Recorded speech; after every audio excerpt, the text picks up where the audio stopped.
자, 안녕하세요. 복숭아 카페 여러분. 자, 오늘은 이제 저번 시간에 이어서 이제 선종을 해야 되는데, 제가 이제 어제 보니까 그 마이크 건전지가 또 닳아가지고, 예, 도중에 막판에 한 10분 정도가 녹음이 안 됐거든요. 그래서 그 녹음 안 된 부분부터 다시 시작해야 될 것 같아요. 그래서 이제 몇 페이지 보시냐면요. 거기 81페이지 잠깐 펴보세요. 자, 거기 81페이지 제가 원차를 좀 설명하다가 호국사찰 좀 얘기하고 간음사지 좀 얘기하다 거기 도중에 끊어졌거든요. 그래서 간음사지 좀 얘기하고 끝낼게요. 다시 시작할게요. 자, 간음사지는 이제 그 신문학 때 이제 세워졌어요. 그 신문학 때 이제 그 세워진 이유가 뭐냐면 그 상호유사에 전해진 내용을 보면 만파식적에 관련된 내용이 있어요. 이 만파식적은 이제 그 피리 있죠. 피리를 불면 그 당시 이제 외적 같은 걸 쳐부실 수 있다는 그 선언 내용인데, 이때 이제 그 선언 내용에 보면, 문무왕이 죽을 때, 그, 문무왕은 신문왕의 그 아버지죠? 문무왕이 죽을 때, 자기가 이제 죽어서, 호국의 그 동의 용이 돼서, 그 쳐도는 왜구를 막겠다. 그 유언을 남겼어요. 그래서 자기들 하장해달라 해서, 그 다음에 능지탑에서 이제 하장을 하고, 그, 하장한 것을 어디에요? 그 대항함에서 뿌렸죠, 앞에.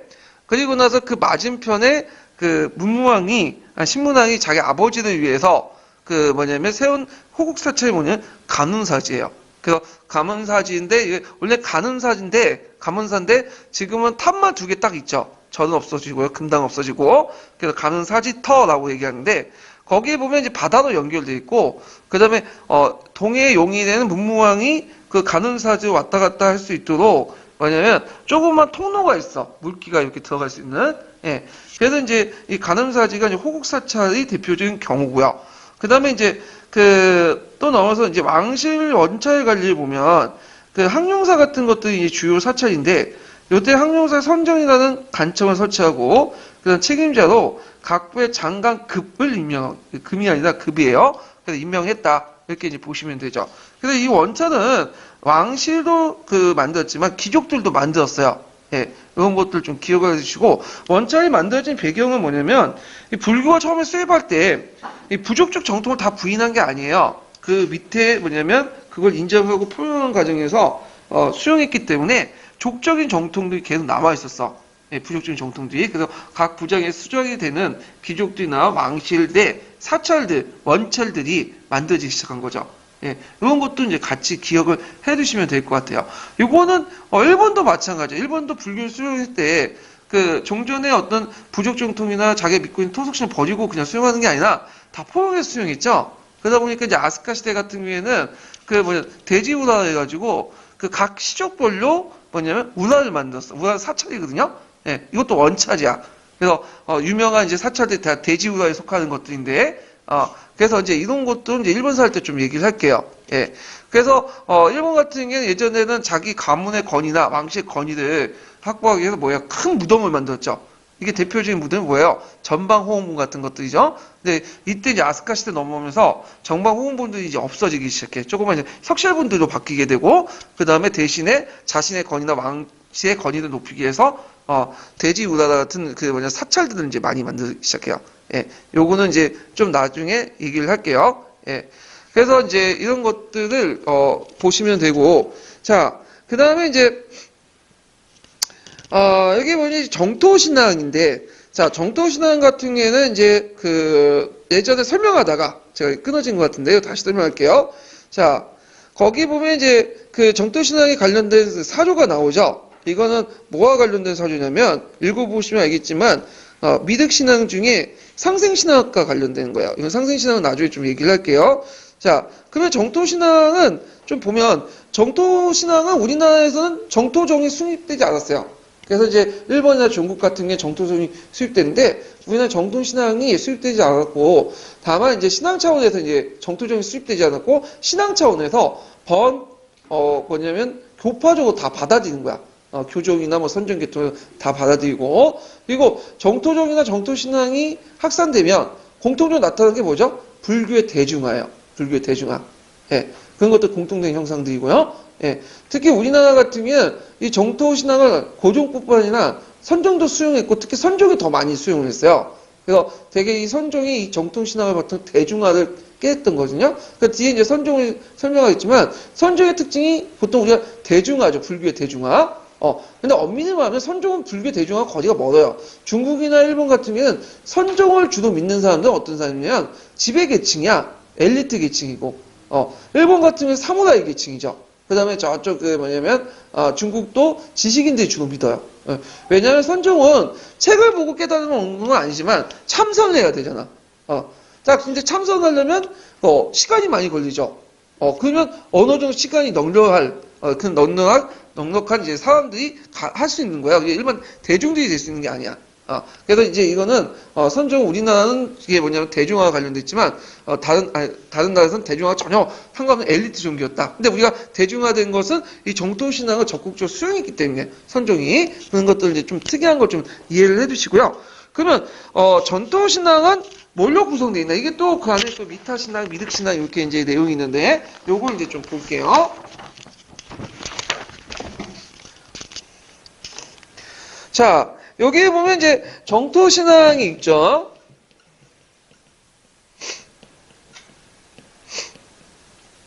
자, 정토신앙은 특징이 전반적으로 뭐냐?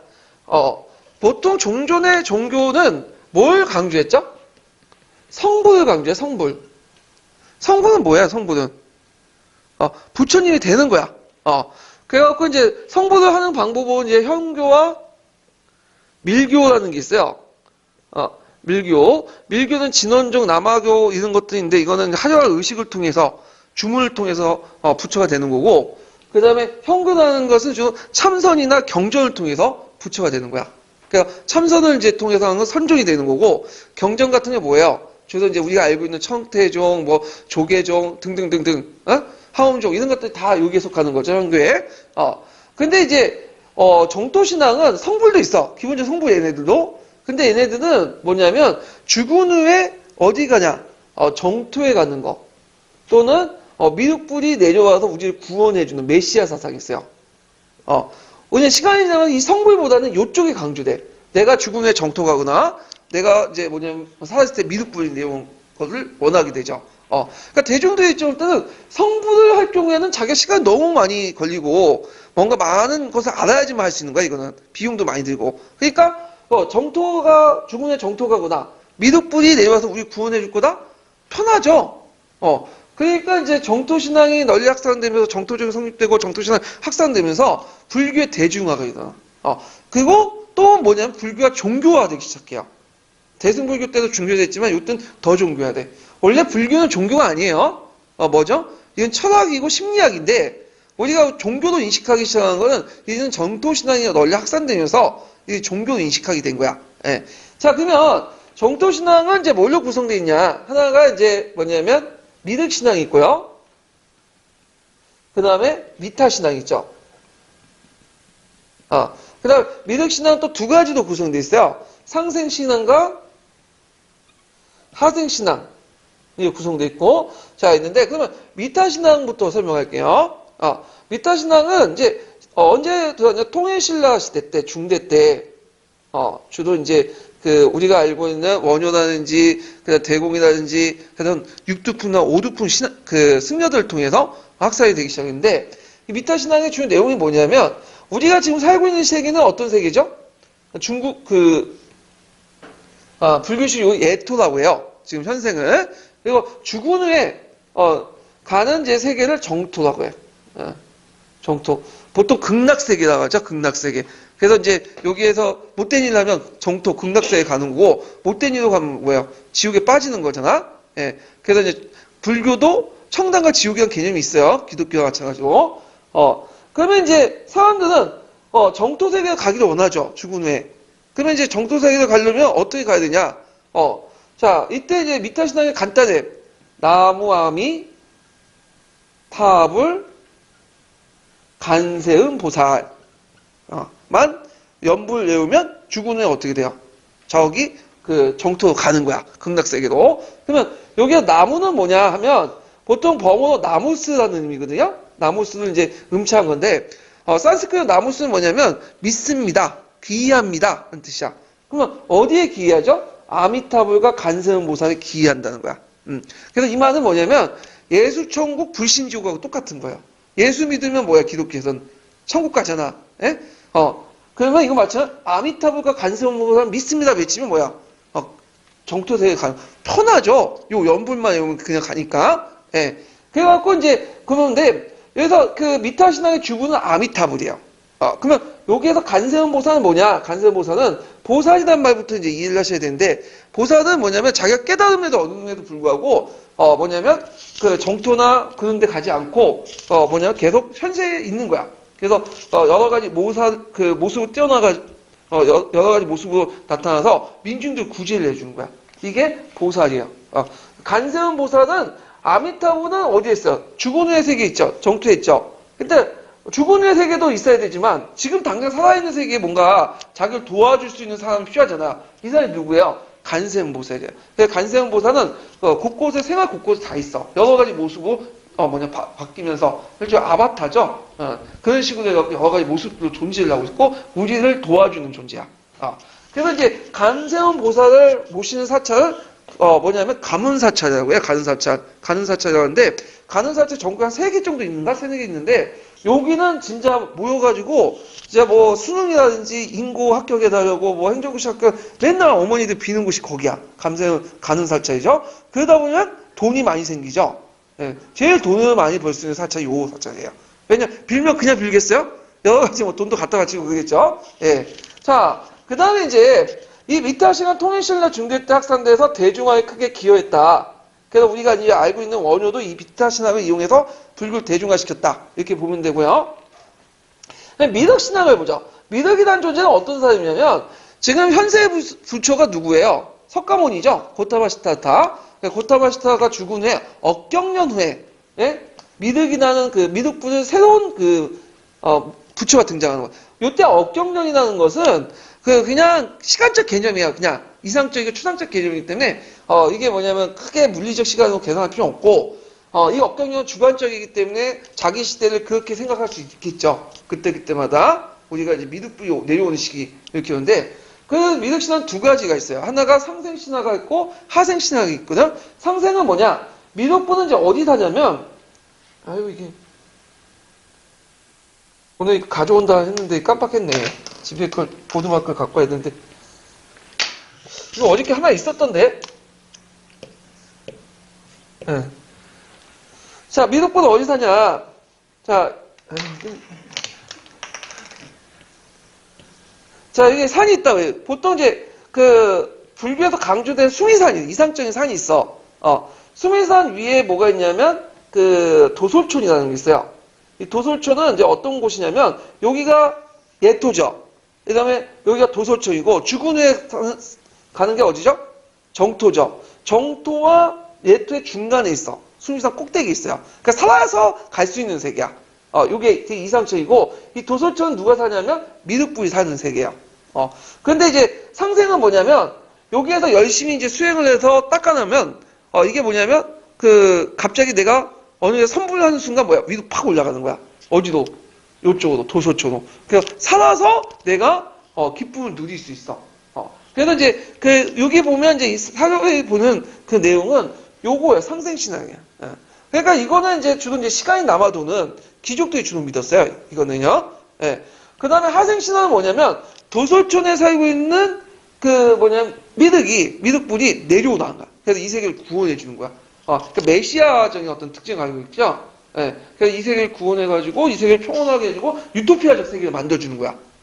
그래서 이제 미륵이 내려올 때는 이제 어떤 것도 있냐. 이제 전륜성왕이 내려오고 하랑도 나오고 그죠? 전륜성 하랑도도 이제 미륵불의 하신이다 이렇게 얘기하고 미륵신하고 연결시켜서 얘기하잖아요. 자, 그래서 미륵 하생상황은 이제 통일신라 시대 6세기 때는 누가 주로 이용했냐면 전륜성하고 관련돼 있으니까 왕시대에서 이용했어. 백제나 신라 왕시에서. 예. 자, 근데 나중에는 이제 통일신라 말기 때는 주로 미륵 하생사상을 누가 믿냐면 민중들이 믿어요. 특히 백제나 고구려 유민 출신들이. 나중에 이제 궁예라는 사람 있죠. 궁예가 항상 민중들 끌어들이기 위해서 자기를 미륵불의 하신이라고 얘기하며 미륵 간신법 같은 것들을 강조하잖아요. 예, 다 이런 것들과 연결시켜서 보시면 돼요. 그래서 보통 이제 나중에는 통일신라 이후 하대 이후부터는 보통 정토신앙하면 미타신앙이나 미륵신앙 상생보다는 뭘 강조하냐? 미륵하생신앙. 그래서 대개 이제 고조 조선시대 때 뭐 반란을 일으킬 때 이 미륵하생신앙을 많이 이용했고, 중국도 마찬가지. 중국도 우리가 이제 알고 있는 이제 홍건적의 나라든지, 그 다음에 이제 백령고도의 난들 다 뭐와 관련돼요? 미륵하생신앙하고 관련된 거야. 예. 그래서 이걸 잘 이용해갖고 이제 반란을 일으킨 거죠. 예.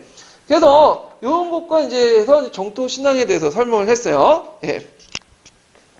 자, 그러면 이제 아까 얘기한 것처럼 미륵신앙은 이제 상생, 하생, 미타 이런 신앙으로 구성이 됐고, 그 다음에 이제 이때 교화승의 활동을 통해서 이런 신앙들이 널리 확대됐다. 해석이나 해공, 대안, 원효 이런 사람들인데, 대안 같은 경우에는 이제 이름이 아니라 이 사람은 목탁을 두들 때 대안 해가지고 대안이라 불렸다고 그래요.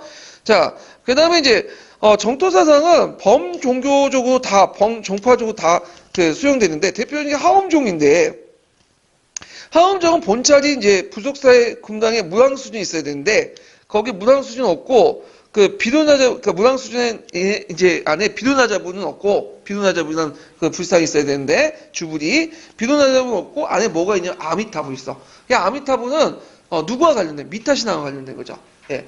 그래갖고, 그 다음에 정토신앙이 널리 반영됐다. 이렇게 이제 보시면 돼요. 예. 자, 그래서 그 안에 좀 잘못된 게 뭐냐면, 하엄장 보찰의 부속사의 금당 안에 고치시고,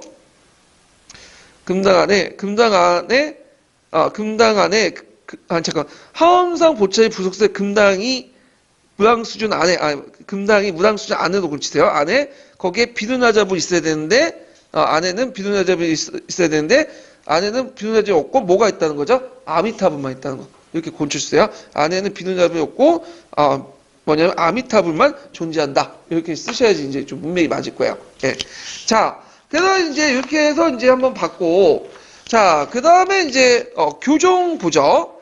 잠깐 이제 보면 어제 말을 한 것 같은데, 그게 번호가 좀 잘못됐어요. 그게, 9번부터 이제 밀려가지고, 밀교부터 밀려서 9번, 그 다음에 이제 10번이 원찰이고, 이 11번이 방가로 정토신앙, 12번이 교종과 선정이에요.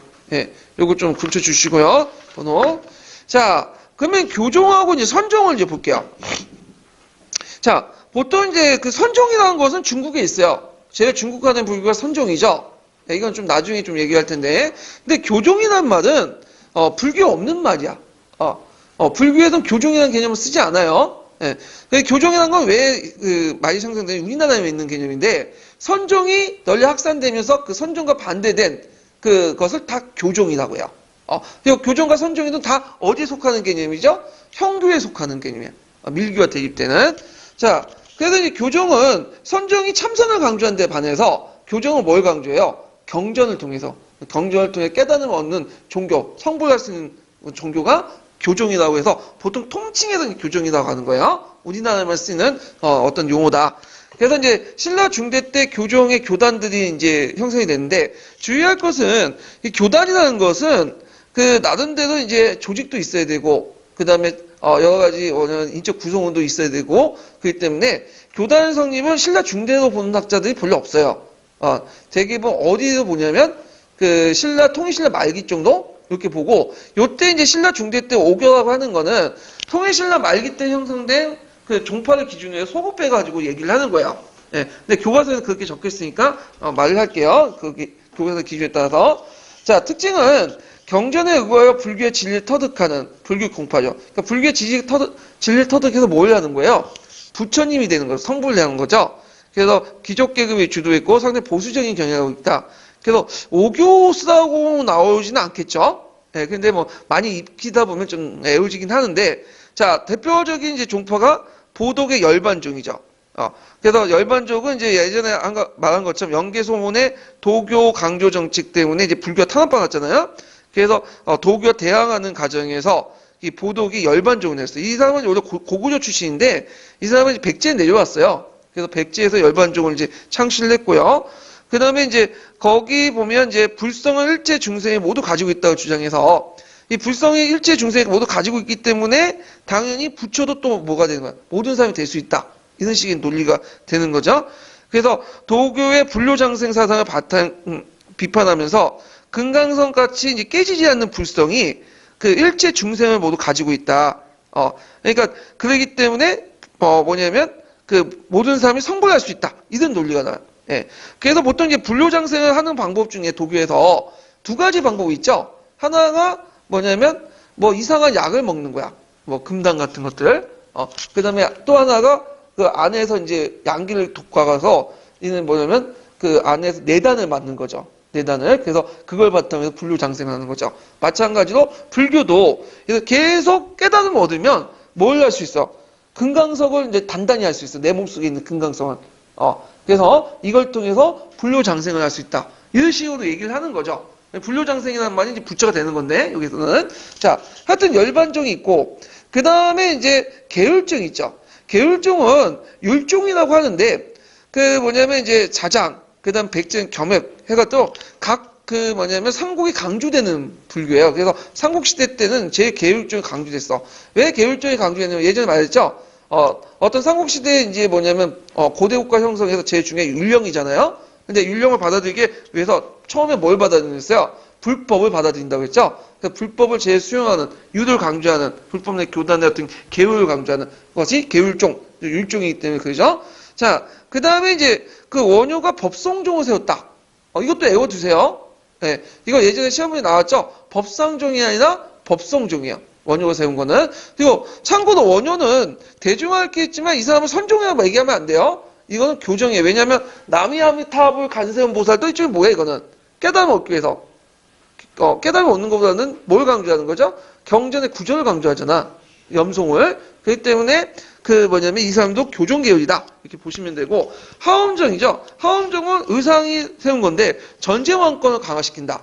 되게 이 하엄정은 되게 포괄적이고 뭐냐면 전제왕권의 그 기호예요. 이건 뭐 그 통일신라 시대뿐만 아니라 고려 시대 때 그 의천이 만든 하엄정도 뭐와 관련돼 있죠? 전제왕권과 관련돼 있어. 그리고 망실사차와 관련된 것들이 다 하엄정과 관련된 거야. 네. 그 다음에 법상종은 진표 같은 사람들이 세웠던 사람인데, 이거는 법상종은 뭐죠? 마음의 상을 세우는 거죠? 그래서 대표적인 무슨 학파라고 했어요? 유식학파라고 했죠? 이렇게 이제 기억을 해두시면 돼요. 법상종은 나중에 이제 주로 믿었던 사람들이 어떤 사람이냐, 고려시대는 귀족계층이 이제 법상종을 믿어요. 네, 이런 것들을 이제 보면 되고, 그 다음에 선종을 보죠. 선종은 그 원래 중국에서 만들어진 종교예요. 원래는 인도에서 건너왔다 중국에서 이제 확립된 종교가 선종인데, 나중에 중국사 얘기할 때 하겠지만 제일 중국화된 불교 중에 하나가 선종이야. 중국인들 체질이 딱 맞아. 중국인들은 말을 많이 하는 걸 별로 안 좋아해요. 예. 그래갖고 말을 단어도 뭐죠? 딱딱 끊어져. 왜 우리는 아버지 하면 얘는 파 하잖아. 그 어머니 할 때 마 하잖아. 그러니까 한마디로 해 그냥 딱딱 응축해서. 근데 중국의 체질 딱 맞은 게 선종이거든. 선종은 말을 많이 하는 걸 별로 안 좋아해. 딱 몇 마디만 끝나잖아요. 그러니까 되게 중국화된 그 종교 형태가 선종이고, 지금 중국의 거의 다수가 이제 선종을 믿고 있어요. 예, 나중에 이제 중국사 할 때 좀 더 얘기하겠지만, 자, 우리나라에서는 언제 건너왔냐면, 이게 기독에 보면, 신라 중대 때 건너왔다고 보고 있지만, 하대 때 학살이 됐다고 이제 보고 있어요. 자, 특징은 뭐냐면, 찬성과 뭐냐면, 자선을 중시한다. 그래서 참선을 통해서 뭘 하죠? 불성을 깨닫고, 내 마음속에 불성을 깨닫고, 뭘 하는 거예요? 부처가 되는 거죠. 그래서 앞에는 불법, 경전의 불법을 깨닫고 부처가 된 방면에, 여기는 참선과 자선을 해서, 그 뭐냐면, 이런 내 안의 불성을 깨닫는 것이 그 뭐냐면 제일 중요한 거고, 그래서 불립문자를 강조하죠. 불립문자는 뭐야? 불립문자는 불립문자는 불성은 어디에 있어? 문자에 적혀 있지 않는 거죠. 어디에 있는 거야? 내 마음 속에 있는 거야. 이게 불립문자야. 내 마음 속에 있는 것을 깨닫으면 뭐가 된다? 부처가 된다. 이렇게 이제 얘기를 하고 있죠. 이 교리 부분 나중에 더 뒤에 좀 설명할게요. 이 부분은. 그 다음에 조형미술이 발달하지 않아요. 예, 그걸 이제 대표적인 것이 부도인데, 원래 이제 그 교종 계열의 이제에서는 뭘 강조하냐면, 뭐냐면 이제 뭘 강조하는 게 아니라 조형미술 상당히 발달했죠. 교종 계열은 큰 사찰 같은 것들 만들고 탑도 만들잖아. 특히 원래 탑이라는 것은 뭐 때문에 만든 거죠? 원래 이 탑은 어디서 건넌 거예요?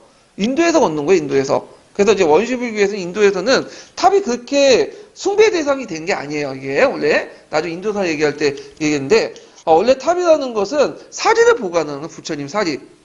그래서 그냥 일종 기념물이지, 거기에 지금처럼 뭐 숭배대사고 그렇게 삼았던 건 아닌데, 나중에 이제 BC 1세기 전후에 갖고 대승불교가 만들어지면서, 요 탑을 중심으로 해갖고 탑 숭배 사상이 등장해. 그러면서 탑이 일종의 숭배물로 바뀌게 되면서, 탑이 어떻게 돼? 점점 커지기 시작하는 거야. 그냥 중국에 가서 더 커지고, 우리도 커지고, 그래서 이제 원래 이 탑의 의미하고 상관없겠죠. 그래서 원래 의미로 돌아가자 하면서 뭐냐면 조용미술이 부도다는 조그만 승탑을 만들어. 그러니까 기존의 탑보다 더 작아. 원래 탑의 의미가 뭐라겠죠? 사리를 보관하는 거죠. 마찬가지로 이건 선사들 사리를 보관하는 용도야. 그래서 사리를 보관하거나 아니면 어떤 거는 그 밑에 이제 파보면 뼈만 있어. 뼈들이. 그러니까 이제 쇄골장 형식으로 빈장을 시킨다. 뼈를 이제 뭐냐면 육체를 탈구시킨다. 뼈만 밑에 이렇게 묻어두는 그런 형태야. 그러니까 이제 이 부도는 교종의 큰 탑, 숭배 대상이 아니라 이건 뭐죠? 외형적으로 보이는 게 아니라 요거는 이제 원래 의미의 어떤 탑 있죠? 그런 거에 돌아가자. 그래서 이제 부도가 있는데 이것은 이제 조형 미술이 그만큼 중요시 여기지 않았다. 선종을 보이는 것보다는 안을 강조하기 때문에. 그 다음에 선종 같은 경우는 각 산문별로 구산이라고 하죠. 종파성이 강해요. 왜냐하면 이거는 좀 그 선종의 이제 교리와 관련돼 있는데 선종 같은 경우에 이심전심이라는 것들을 되게 강조해. 이심전심은 말을 통하지 않고도 마음과 마음이 연결된다는 거죠. 말은 좋은데 그게 뭐냐면 그 예를 들어 이제 선문이 이제 선사가 있어. 제 교단의 제일 높은 선문의 저 선사인데 그 예를 들어 이제 산은 산이노다에 무슨 무노다 이렇게 던졌단 말이에요. 가나선을 나중에 얘기지만 이제 가나서 던졌어. 그러면 그 제자가 산은 산은 우리다 물은 물인가 이거 막 고민하다 깨달음을 얻은 거야. 그러면 그 깨달음을 얻었으면 이제 그 선사가 보기에 얘는 내 깨달음을 제대로 얻었다. 그러면서 이제 뭘 주냐면 자기의 그 의반을 주는 거죠. 옷하고 다리대를 줘. 거기 보면 그 부처들 그 승려들이 오면서 밥 해먹는 데 있잖아요. 그걸 주면 이게 징표가 되는데 이걸 받은 사람이 일종의 뭐가 되는 거예요. 그 다음에 선사가 되는 거야.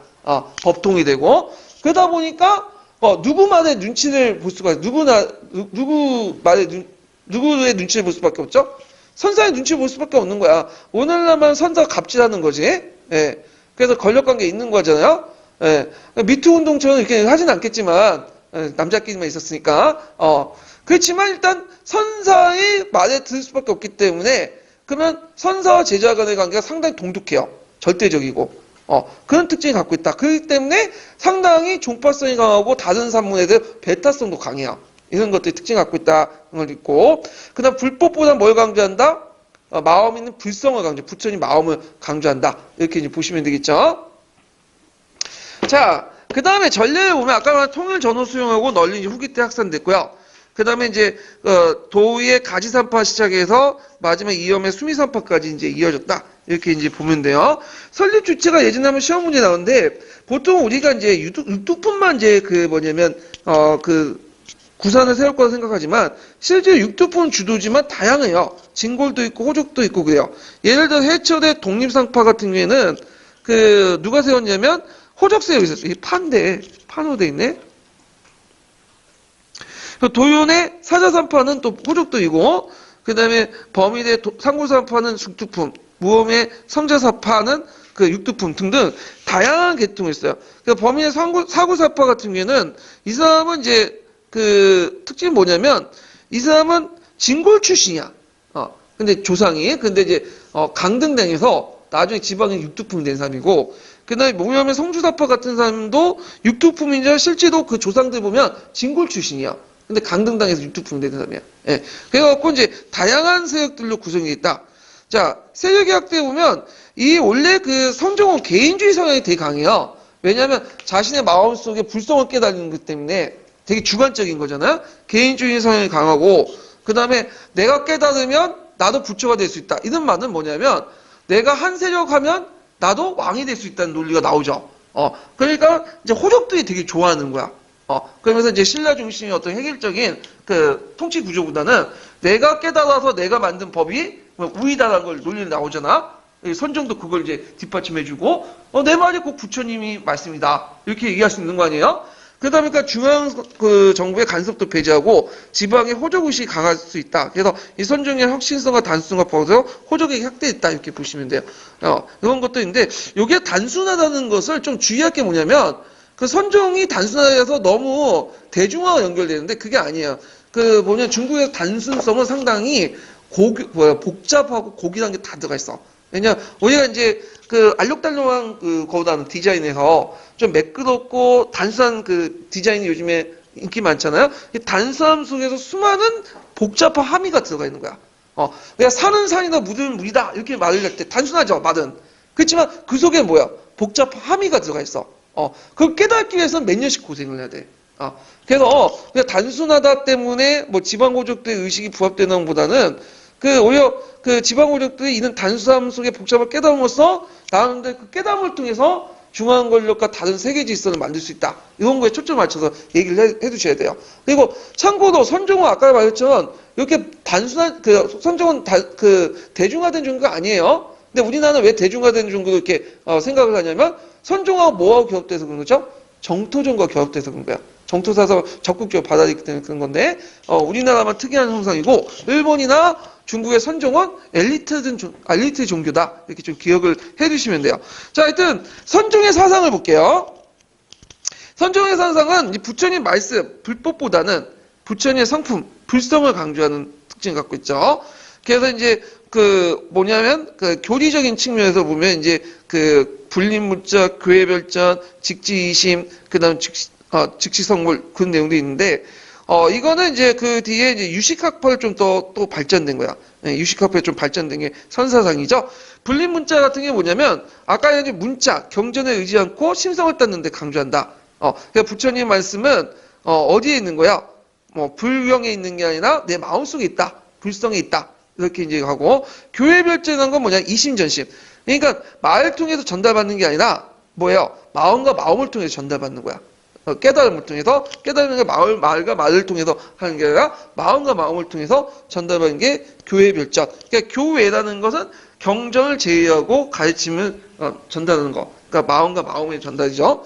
그래갖고 이 마음과 마음의 전달을 위해서 깨달음을 얻기 위해서 깨달음을 얻은 사람들에게 이제 선사가 뭘 준다고 했어요? 징표로서 신임이라고 하는데 의발을 주죠. 옷과 바리떼를 줘요. 옷과 바리떼.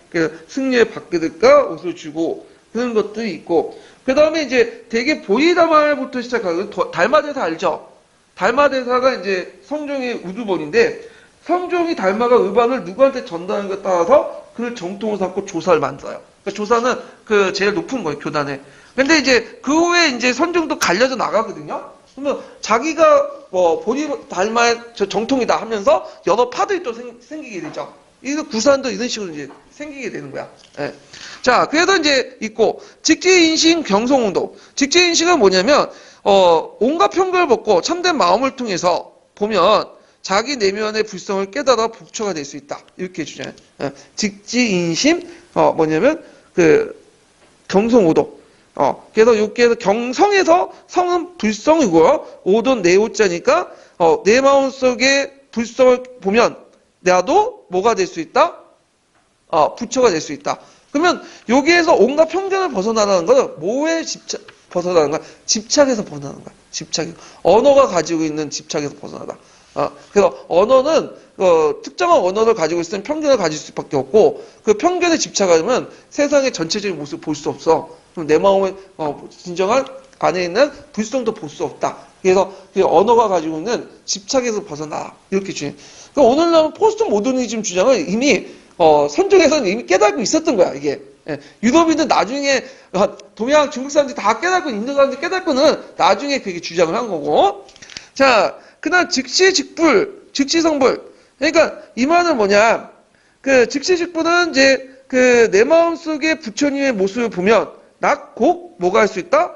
내가 성불할 수 있다. 그러니까 깨달음의 과정은 일정한 틀리는 게 아니라 자아를 직접 발견 깨달는다. 자성을 통해서 즉시 직불, 즉시 선불 하면 내 마음속에 부처님의 모습을 보면 내가 성불할 수 있다. 이렇게 이제 주장을 한 거죠. 이게 이제 선종의 기본적인 틀이에요. 그 다음에 선종도 되게 많아요. 이게 선종이 이제 중국에서 건너오기 때문에 중국의 영향을 받을 수밖에 없죠. 중국의 여러 가지 이제 영향인데 특히 중국은 나중에 내 선종 계보를 이제 좀 얘기할 텐데 이건 중국사 할 때 좀 얘기하고 크게 두 개의 종류가 있어요. 북종성과 남종성이 있죠. 그래서 보통 우리나라는 북종성 북악이라고 하고 남종성은 남학이라고 해요. 이거 나 하음정 관련데 이거 잘못했어요. 북종성과 남종성 있고 제가 하음학하고 하음정을 깨달았어. 하음학은 나중에 이제 남학과 북학을 하고 여기는 북종성과 남종성을 얘기하고요. 북종성은 중국의 신수, 그 다음에 남종성 해는 이렇게 있는데 여기에서 점수를 강조하고 남종성은 도노를 강조해요. 그러면 이제 우리가 보통 도노 점수란 말 있죠, 진우대. 그래서 점수를 교종이라고만 생각하는데 그게 아니에요. 원래 점수의 수행 방법은 선종과 관련된 거야. 그래서 내 마음을 깨닫는 방법 중에 두 가지 방법이 있어. 그냥 확 깨닫는 거야. 이게 도노죠. 그러니까 어느 순간에 하면 깨닫는 게 도노야. 근데 또 하나 방법은 내가 마음속에 수양을 통해서 점진적으로 깨닫는 게 뭐죠? 점수죠. 이해되겠죠? 예. 근데 이제 나중에 진울이 등장하면서 요게 논쟁을 하니까 진울이 입장할 때 도노와 점수를 동시에 중요시 여기는데 그 중에 제일 먼저 중요한 게 뭐냐? 도노다. 그 다음에 수행을 해야 된다. 이렇게 주장해. 왜냐면 우리가 이제 임용 공부할 때 보아요. 임용 공부할 때 내가 아무 깨달음도 없이 공부할 목적도 없이 깨달음도 없이 그냥 임용을 공부를 달달 하면 뭐야? 도중에 지치죠. 이거 왜 하는지 모르겠고 나는 이제 때려쳐야 되겠다 그런 생각이 드는데 내가 깨달음을 얻었어. 난 진짜 교사가 돼야 되겠다. 나는 그 교사가 돼서 뭔가 아이들에게 참된 그 교육을 시켜야겠다는 어떤 깨달음을 얻을 수가 얻었단 말이에요. 그럼 깨달음을 얻었고 그걸 바탕으로 열심히 공부하면 되는 거야. 그만큼 목표가 생기니까 열심히 할 수 있는 거죠. 마찬가지로 내가 성불했어. 성불을 해갖고 깨달음을 계속 해가지고 하면 더 깨달음을 많이 얻을 수 있는 거죠. 이거 똑같은 거예요. 그래서 나중에 진우는 도노 점수 중에 어디를 강조한다? 도노를 강조하고 그 다음에 부차적으로 점수를 한 거죠. 근데 이제 점수가 이게 딱 보니까 그 논리가 점수가 뭐하고 좀 가깝냐면 교종측의 논리가 비슷한 거야. 교종측은 이제 뭔가 수행을 강조하잖아. 불경을. 그러니까 이제 도노는 선종이요 점수는 교종이다. 이렇게 도식적으로 외우지만 그게 아니에요. 원래 도노와 점수는 다 어디에서 강조하는 거다? 선종에서 강조하는 거다. 이렇게 좀 기억을 해주세요. 그래서 이제 선종의 종류는 이렇게 두 가지가 있는데 북종선 같은 경우에 기족화가 되고 남종선은 이제 대중화 돼서 신라 주류 선종은 남종선 도노를 강조하는 것이고 진울도 마찬가지로 어디를 강조했다? 도노를 강조했다. 다만 이제 뭘 받아들인 거죠? 점수를 일부 받아들인 거다. 이렇게 보시면 돼요. 예. 자, 그다음에 이제 여기에서 이제 의의를 보죠. 선종의 의의. 자, 선종은 소백산맥 이남의 지역성을 탈피하죠. 왜냐하면 교종은 되게 이 소백산맥이 뭐예요? 영남을 가는 거죠. 영남의 의미가 뭐예요? 영남은 산맥 이남의 지역이야. 그러니까 소백산맥이 가로지는 밑에 있는 지역이 뭐죠? 경상도죠. 경상도에 벗어났다. 경상도 하면 딱 보면 이제 우리가 개방적으로 생각하는 사람 없죠. 다 폐쇄적이고 자기끼리만 생각하고 그런 상황 우리가 남인가 이런 식으로 생각하는 사람들이 많은데 그 당시 신라에서도 교종은 되게 소백산맥 이남만 머물렀어. 근데 이제 성종이 되면서 소백산을 벗어나서 불교를 확산시키는데 그게 기여했고요. 그래서 이제 통일신라 말기에 들어가도 그 소백산맥 이남 지역은 되게 교종이 많아요. 교종 유물들이. 근데 뒤에 이제 소백산 이북 지역은 뭐냐면 선종 계통의 유물들이 많죠. 자, 그 다음에 고려 왕조의 건국성의 정당성을 마련했다. 아까 말한 것처럼 그 고려 왕조의 이제 그 정당성을 왜 마련했냐? 이 당시 이제 그 당시 경소오도라는 거. 내가 깨달으면 부처가 될 수 있다. 그 논리가 다시 생각하면 나도 한 세력이 있고 내가 한 세력이 있으면 뭐죠? 나도 왕이 될 수 있다. 이런 논리가 되거든. 내가 나름대로 질서를 만들면 내 질서가 전국화시킬 수 있다. 그러니까 종전의 획일적이고 이런 그 어떤 신라 중시의 골프 문제를 타파시킬 수 있는 그런 아이디어를 생산할 수 있다는 거죠. 어떤 의식을. 자, 이런 거와 연결시켜서 보시면 되고요. 선종은 아까 말한 것처럼 중국의 문화의 정수를 반영했다고 했죠. 선종이 도입되면 선종만 반영되는 게 아니라 가지고 오는 게 아니라 모두 가져와요. 중국의 문화를 다 가지고 온 거야. 예, 그래서 중국의 문화의 이해에 크게 확대시킬 수 있고 그 다음에 아까 말처럼 이제 소각산맥 이남은 지역성 타픽이기 때문에 호족과 연결되기 때문에 지역 문화 활성에 크게 이바지하고요. 그 다음에 이제 종파 불교의 본격적으로 전제해서 아까쯤에 선종은 뭘 강조한다? 선사, 시조를 강조하죠. 그래서 이제 교리 특성상 그 당시 그 소위경전. 그래서 이제 이 소위경전이라는 말은 이제 뭐냐면 경전보다는 소위경전이라는 말은 그 의발 있죠. 의발을 강조한다는 거. 경전을 보다는 의발을 강조한다. 이런 뜻에서 받아들이면 돼요. 그래서 이 소위경전은 아까 전에 깨달음을 얻으면 시민을 주는데 일발과 바리떼 같은 걸 주잖아요. 예, 이걸 통해서 이제 하기 때문에 요런 특성상 뭐랄까요. 그 당시 이제 시조의 조사의 어떤 것들을 되게 강조했다. 이렇게 보시면 되죠. 교단 조직의 요소를 갖췄다. 그래서 이런 것들 이제 보시면 되고요. 그래서 이제 이 선종은 이제 이거 내용은 이제 어디에 있냐면 뿌셈에 있어요. 그래서 되게 교단이 성립된 시기를 언제로 보냐? 선종의 시작되면서 이게 자극받아서 형성됐다고 보고 있어요. 그게 통일신라 말기 정도 이렇게 보고 있고요. 자, 그 다음에 이제 그 이원성을 극복했다. 그래서 교정불교가 가지고 있는 교학연구와 신앙의 이원성을 그 다음에 종교사상과 일상책상의 이원성을 극복해서 하나로 합쳤다. 이게 그런 것들 이제 신앙과 그 다음 일상책상을 서로 연결시켰다. 이렇게 이제 보고 있어요. 그래서 선종 같은 경우에는 깨달음을 얻는 장소가 꼭 어디예요? 사찰일 수도 있는 거 아니죠. 어디도 깨달음을 얻을 수 있죠? 집안에도 깨달음을 얻을 수 있어. 그래서 이제 뭐냐면 종교할 수 있는 공간과 일상생활의 공간이 예전에 분리되어 있었는데 이제 뭐죠? 일상생활이 꼭 종교의 공간이 되는 거예요. 깨달음의 공간이 되고 이런 것도 있고 그 다음에 보편적 개체에서 인간의 본성을 깨달음의 중요성을 강조하고 왕족의 신성적을 포괄하는 건국신앙이나 징정선을 쇠퇴하고 하층민도 깨달음을 통해 해탈할 수 있는 존재가 설정되면서 혈통 중심의 어떤 골품제를 붕괴시키는 요인이 되고 호족도 내가 깨달음을 얻고 내 세력을 형성하면 나도 부처가 될 수 있고 뭐가 될 수 있다는 거야. 왕이 될 수 있다. 이런 식의 논리를 내면서 고려 건국의 정당성을 마련해줬다. 이렇게 이제 연결시켜서 보시면 돼요. 자, 그래서 이제 이런 것들을 이제 보시면 되고 그런 이제 교종과 선종의 비교를 좀 볼게요. 이거는 교과서 중에서 이제 비교해 보는 건데 도식화시켜서 교종은 불경을 강조하고 교리 연구를 하고요. 선종은 참선과 수양을 강조하죠.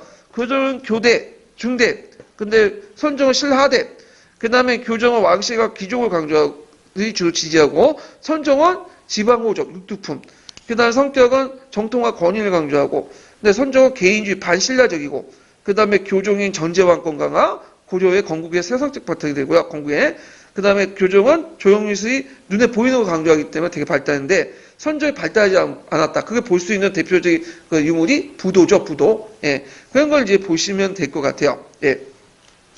자, 그러면 이제 그 관련된 이 기출을 이제 한번 좀 풀어볼게요. 예, 기출. 자, 28페이지 6번하고 7번 문제 볼까요?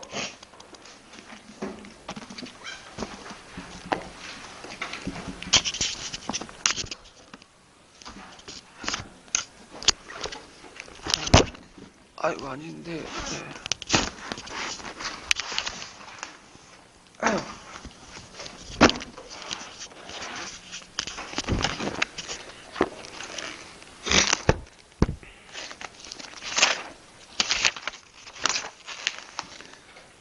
자, 통일신라 불교에 대한 설명으로 잘못된 것은 이렇게 있는데 그 성수상파인 진골 출신인 무념이 창설됐다. 예, 맞죠? 원래 이제 무염이라는 사람은 그 조상이 진골 출신이야. 근데 패배해가지고 왕이 계승해 패배해갖고 밑으로 내려서 육두품으로 강등된 족강된 사람이죠. 그 다음에 2번을 보면 불교의 후진성을 극복하고 불교의 사상체계를 정리했다. 예, 이건 통일신라 불교의 특징 중에 하나죠. 자, 그 다음에 이제 원축의 유신론설 저수하여 법상종을 창시했다. 자, 원축 같은 경우에는 이 사람은 소명합하죠. 예, 그래가지고 이제 법상조 창시는 맞지가 않아요. 이 사람은 중국에서 죽었어요. 그래서 주로 이제 도징이나 태연 같은 사람을 이제 볼 수가 있죠. 이걸 이제 연결시키고 태연이 법상조를 성립을 했죠.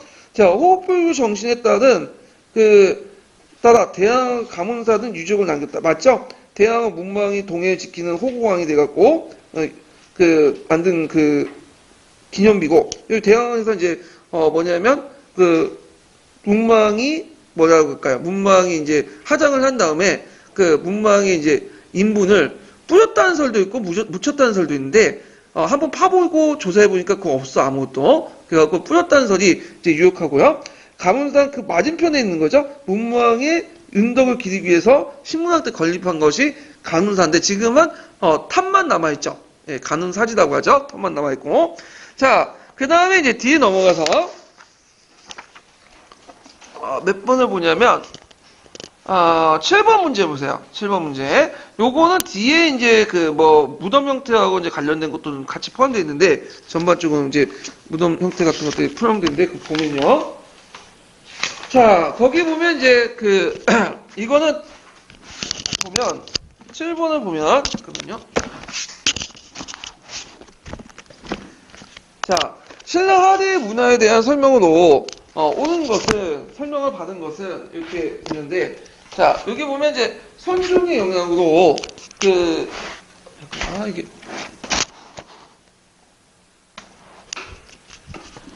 이게 어디 갔지?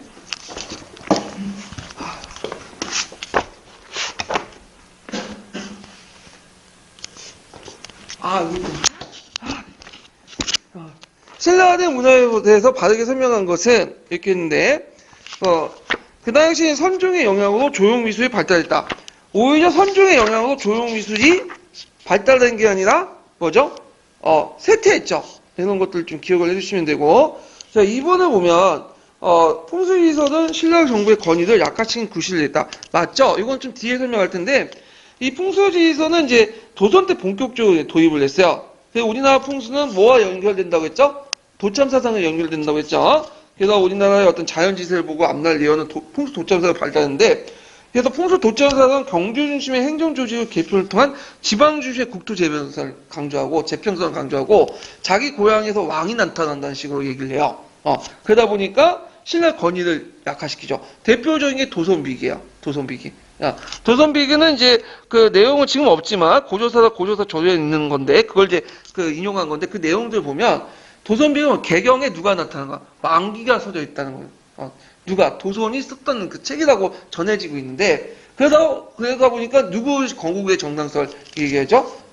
고려 건국, 그러니까 왕건의 고려 건국의 정당성을 얘기하죠. 그럼 도선이 상당히 잘 맞춘다 이렇게 생각하지만 그게 아니라 각 지역마다 이런 비기줄이 있었어. 각 지역에 그 뭐냐면 왕이 나타날 거다는 비기줄이 있었는데 고려가 건국하면서 나머지 비기준은 다 없애버리고 유일하게 이제 사료가 남아있는 건 뭐야? 지금 도선비기야. 물론 도선비기도 조선시대 때 조선 초기 때 이 도선비기가 참의를 주장한다 해갖고 다 없앴어요 또. 그래서 지금 남아있지가 않아. 이 책은 다만 고조사 저조에 거기에 언급되어 있기 때문에 얘기한 거죠. 그래서 이런 걸 볼 때 이제 그 풍수지선은 우리나라 풍수 되게 배타적이에요. 이런 것들. 자, 그 다음에 이제 3번은 그 봉토둘레 12지상을 조각한 적성 목각본이 나타났다. 자, 이거는 이제 12지상이 나타난 것은 이제 통일신라 이후에요. 그래서 통일신라 무덤 형태 나중에 얘기했지만 거의 보통 이제 그 동방 위에 그러니까 이제 이게 무슨 분이죠? 구식 돌방 무덤의 형태로 해서 봉토를 쌓고 그 중에 호석을 두르고 둘레돌을 두르고 거기에 12지상을 조각하는 것이 유행했는데 계릉이라든지 김유신릉이라든지 성동왕릉 이게 대표적인 거죠. 그래서 이제 그 내용들이 특징인데 여기에서 이제 그 등장한 적성 목각본이라는 거 있잖아요. 적성 목각본 같은 경우에는 이거는 그 앞시기에 등장한 거야. 4세기에서 6세기 때. 그러니까 김씨 왕족들이 왕권을 확립하는 과정에서 만드는 무덤 형태죠. 규모가 상당히 크고 개세사당에 입각해갖고 부장품도 많이 묻어있어요. 이건 뒤에 얘기할게요. 자, 이거는 좀 시기적으로 안 맞고 하대문화하고 상관없죠. 자, 그 다음에 김대문은 저수활동을 통해서 우리 문화의 주체주의. 이거 맞죠? 이거 김대문 나중에 이제 최첨하고 관련돼서 얘기할 텐데 이거 맞는데 왜 틀렸다고 했을까요? 여기는 김대문은 하대 사람이 아니에요. 이 사람은 중대 사람이에요. 그렇기 때문에 틀렸어요. 시기가 안 맞아. 예. 그래서 답이 몇 번이냐면 2번이다. 이렇게 이제 보시면 되겠죠. 자, 그리고 이제 다음에 이제 문제 넘어갈게요. 다음 내용 들어갈게요. 도교와 이제 풍수지를 좀 볼게요. 뭐 도교와 관련된 문제는 지금까지 거의 안 나왔다고 보시면 돼요. 예. 그리고 이제 풍수지는 아까 전에 한 것처럼 약간 언급돼 있었어. 근데 이 풍수지는 그 고대 시대 때 풍수지설이 잘 나온 게 아니라 나중에 이제 얘기하겠지만 고조 시대 때 있죠. 풍수 도참사상, 지기세 왕사 이거 연결돼서 좀 몇 문제 나왔어요. 고조 시대 이제 풍수 도참을 이제 좀 보시면 되고요. 자, 하여튼 도교는 일단은 우리나라의 특징, 우리나라 도교의 특징은 되게 비교단적이고 비체제이고 대중주의다. 그러니까 교단이 성립되지도 않고 체계적으로 뭐 교리가 전파되는 것도 아니지만 상당히 일상사회에 파고들 만큼 대중적이었다. 이렇게 보시면 되겠죠. 자, 고구려는 중국으로부터 도교를 먼저 전파를 했죠. 주로 오도미도 교 계통인데, 오도미교 계통인데, 처음에 이제 이 고교는 이제 불교가 도입된 시기에 대해서는 그 여러 가지 설이 있지만 영계소문 전일 거라고 보고 있어요. 그래서 이제 그 원래는 기독교는 영계소문이 보장을 통해서 영계소문이 이제 그때 당나라 도교를 주총을 해가지고 받아들였다는 설도 있지만 대부분 그 전이라고 이제 보고 있는데 그 영계소문이 왜 도교를 강조했냐? 불교를 억압하기 위한 거야. 불교는 그 당시 누구와 연결됐죠? 귀족세력들과 연결됐죠. 그래서 이 귀족세력을 억압하기 위해서 뭐냐면 도교를 장려했고, 그래서 불교는 이게 반발하고 뭘 창시했다고 했어요? 도교의 불교장생 사상을 반발해서 내 마음속에 금강석을 세워갖고 부처가 되면 불교장생을 할 수 있다. 이런 식으로 해갖고 열반종을 창시했다고 했죠. 그 다음에 이걸 이제 볼 수 있는 게 뭐냐면 나중에 이제 그 고분할 때도 얘기했지만 고분 그 벽화들이 6세기 때까지는 주로 이제 뭐들이 많냐면 거기 불교 연화문들이 많아. 근데 6세기 말에서 7세기 넘어가면서 뭐가 이제 등장하게 되면 도교의 사신도 등장해요. 도교가 이제 도교 일풍이야. 1세 그 도교가 되게 많은데 그래서 고구려 후기 때 상당히 널리 확산됐다. 이런 것들을 볼 수가 있죠. 그래서 유불도 상교를 대등하게 인식하는 가운데 도교가 확산됐다. 거기에 이제 사신도 내용 보이시죠? 예. 그래서 자충유 500호 해가지고 이 사신도 있잖아요. 예. 그 죽은 후에 이제 그 세계에 지키는 그런 신들을 표시하는 자충유 500호 이런 것도 있었고, 그 다음에 백제를 볼게요. 백제의 도교의 대표적인 유물은 사택지적비라는 게 있죠. 사택지적비는 뭐냐면 사택시라고 해서 사비시대 때 유명한 그 귀족 가문이 있어요.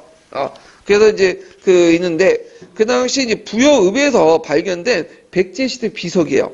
그래서 이제 약간 파손되어 있고 오른쪽 부분이만 잔존되고 있었는데 파손된 게 아니고 거의 파손됐다고 보시면 돼요. 그냥 오른쪽 부분만 약간 잔존하고 있고 그 해서풍의 예서체로 쓰여져 있는 중국시대 사료법문체에 문장으로 쓰여져 있다.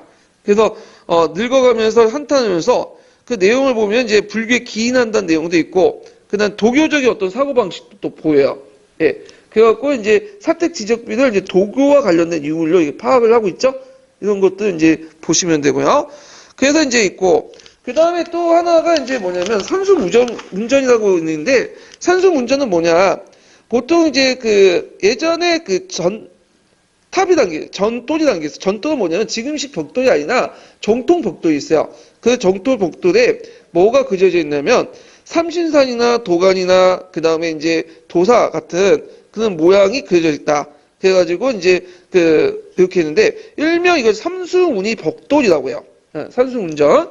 그 다음에 사택지역도 아까 지금 얘기했죠. 그 다음 매직건과 관련된 내용인데 이 매직건은 이제 뭐냐면 문호왕릉이 앞면에 지석이 있다고 했죠. 지석 그 뒷면에 매직건이 있어. 그래서 그 매직건의 내용이 예전에 한번 설명했을 텐데 토왕에게 뭐냐면 땅을 산 대가로 뭐냐면 돈을 줬다. 그 내용이 있어요. 그래서 토왕이라는 개념이나 이런 것들은 다 도교와 관련된 거야. 그 다음에 1990년대에 발견된 것들이 뭐냐면 금동, 용봉, 복례산 항로라는 게 있어. 박산항로. 그래갖고 그림에 보이시죠? 그래서 이것이 이제 이것은 언제 만들었냐고 보고 있냐면 사비시대 때 의도왕이라는 왕이 있었죠. 창왕이라고 하는. 그래서 자기 때문에 죽은 성왕을 추모하기 위해서 만든 향로라고 보고 있는데 백제의 미세 가공 기술이 상당히 뛰어났다라는 걸 보여주고 있죠. 그래서 거기에 이제 포면에 보면 도교의 삼신상, 도간, 도사 이런 모양들이 있어요. 예. 그리고 또 불교의 수미산도 있어. 그래서 불교를 많이 수용했다라는 것도 볼 수가 있다는 거죠.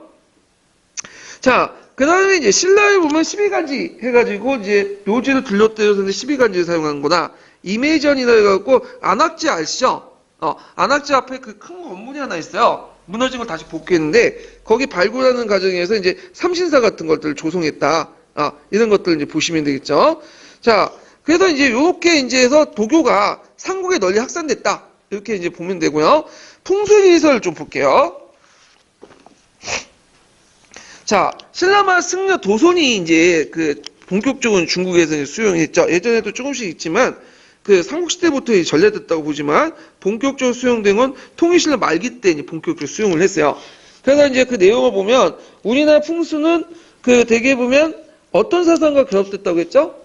도참사상을 결합되죠? 풍수 도참사상도 있고, 또 나중에 얘기했지만 또 하나의 특징 비수한데 비보사상가 있어요. 그래서 비보사상 저번에 설명했죠? 풍수 도참과 비보사상 특징을 가지고 있다요. 가지고 있고요. 영향은 그 경주 중심 행정조직 개편을 통해 지방 중의 국토 재편성을 주장을 하게 되어 신라 정부의 권위를 약화시키고요. 개성 지방의 성장을 호족주인 신의 왕건이 후상골 통일할 수 있는 사상적 배경을 제공해 줬다. 그래서 이렇게 이제 있는데 한계도 있어요. 한계는 뭐냐면 배타적이야. 상당히. 그래서 이제 고조가 건국된 후에 개성 중심의 풍수를 제외하고 풍수 도청 사상을 제외하고는 다 뭐야? 없앴죠. 왜냐면 그걸 계속 남아있으면 뭐야? 나중에 지방 호족들이 또 왕족을 건국할 수 있는 어떤 근거가 되는 거 아니야. 그러니까 도선비기를 제외하고는 다 없앴다 보면 돼요. 그런 측면에서 상당히 배타적이다. 이렇게 이제 보면 되겠죠. 자, 그래서 이제 이런 관련된 것들 기억을 해두시고, 자, 학문과 기술과 발달을 볼게요. 요게 부분은 뭐 거의 볼 필요 없긴 없는데, 다만 이제 김대문하고 최치원 관련된 그 내용들, 그 다음에 이제 뒤에 이제 그 교육기관 관련돼서 국학과 독서 상품과 있죠? 요 부분만 좀 예전에 기출문제 나왔어요. 자, 고대시대 때는, 역사를 편찬했죠. 역사들. 그래서 이제 그 역사 편찬 목적이 중앙집권적 기족 강화, 국가체제를 정비하고 왕권 강화를 하고, 또 어떤 건, 책에서는 백성들의 충성심을 유도하게 역사를 이제 서술했던 교과서에 있는데, 나는 이거에서 상당히 동의할 수 없는 게, 백성들이 그 무슨, 글자를 알고 있다고 그 역사들만 보겠어요? 자, 뭐가 이렇게 있는데, 되게 이제 우리가 이제 좀 보면, 되게 4세기 이전과 이후를 이제 볼 수가 있어요. 역사 서술에. 보통 삼국사기는 고려시대나 이제 삼국사는 고려시대나 만들어진 것들이 한참 이제 천년 후에 만들어진 2차 사유예요. 예. 그럼 1차선 지금 남아있지 않죠? 되게 고기라고 하는 1차선은 남아있지 않은데, 되게 이제 고기도 이제 전달하는 과정에 두 가지 분류가 있어. 4세기 이전에, 그걸 기록한 거, 그 이후를 기록한 거, 이거 보는데, 되게 이걸 바탕으로 해서 이제 삼국사의 삼국유사를 만들어진데, 4세기 이전의 기록들은 딱 보시면 알겠죠. 삼국사에 보면 기이하고 괴기한 것들이 많죠. 네. 이건 왜 그럴까요? 이건 뭐냐면 예전에 구전들 있죠. 전설, 민담, 신화들을 그대로 뭐냐면 그 4세기 이후에 기록하기 때문에 그래요. 예전에 전설이나 민담이나 신화들이 구전대 나왔잖아요. 그러다가 4세기 이후부터 이제 역사서를 만들 때 이걸 모아가지고 기록을 했어. 그러니까 맞지가 않는 게 많아요. 지금 관점에서는 너무 항대한 얘기가 많고, 예. 그리고 또 편견도 안 맞아. 근데 4세기 이후에부터 이제 조금씩 이제 나름대로 이런 요소들이 조금씩 없어지기 시작. 갑자기 없어지진 않지만, 좀 그래도 합리적이고 좀, 그러니까 팩트다운 것들이 나오죠. 그리고 4세기 이후 때는 편견이 딱딱 맞아 떨어져. 이게 시기가. 그건 이때부터는 유교적 합리주의 사관이 조금씩 도입되기 시작하고, 그래서 이제 점점 역사하고 신화가 어떻게 돼요? 분리 나갔다는 거야.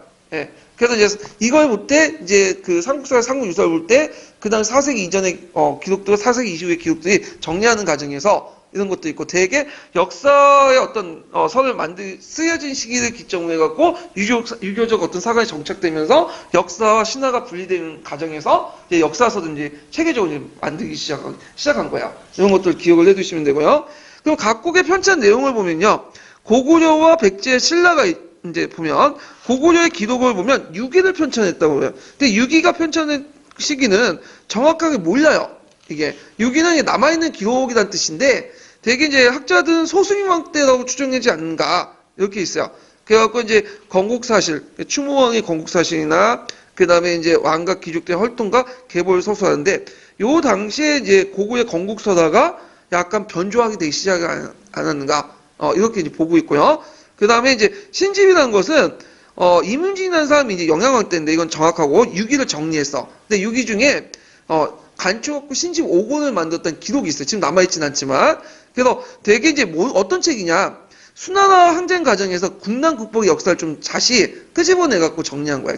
그러니까 중국 세력까지 대응하는 과정, 싸우는 과정들 처리하기 위해서 교훈의 역사가 없는지 모르겠지만 해갖고 만들 거라고 추정하고 있어요. 이 신집이라는 걸. 이거는 이제 뭐와 비슷하죠? 예전에 유신 정권 때 국난 국복의 역사 있죠? 요거가 좀 비슷하다고 보시면 돼요. 자, 그런데 이 고구려의 사서는 지금 남아있지가 않아. 얘네들도 많이 썼을 거라 생각하는데 왜 남아있지 않겠어요?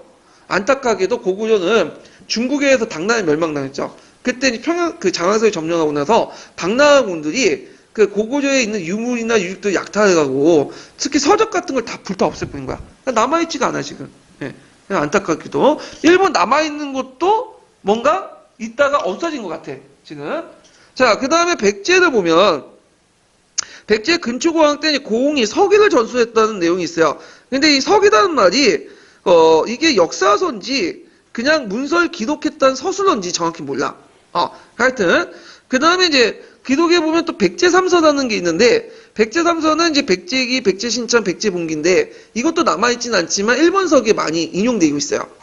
그래서 이제 백제기 같은 경우에는 한성 백제 시대 때 쓴 거고 백제신차는 그 웅진 시대 때 썼던 거고 그래서 백제봉기 같은 경우에는 저기 그 사비 시대 때 이들을 기록한 건데 대개 보면 백제도 마찬가지로 멸망할 때 백제 역사서가 다 불타 없어졌어.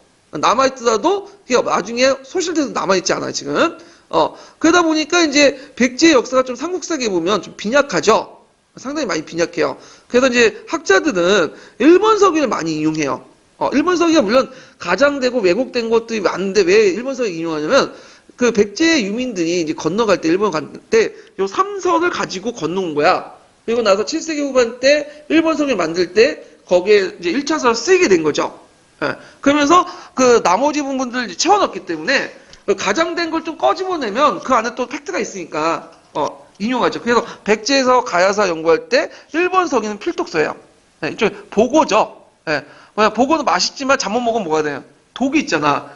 그 독을 갈아넣고 그 살만 잘 먹어야 돼. 이런 것들이 특징을 갖고 있다라는 걸 좀 기억을 해두시면 되고요. 그래서 우리가 이제 알고 있는 근초고왕 때 마한정복 기사는 삼국사기 없어요. 어디에 있죠? 일본서기에 있는 내용을 이제 비판적으로 받아들인 거죠.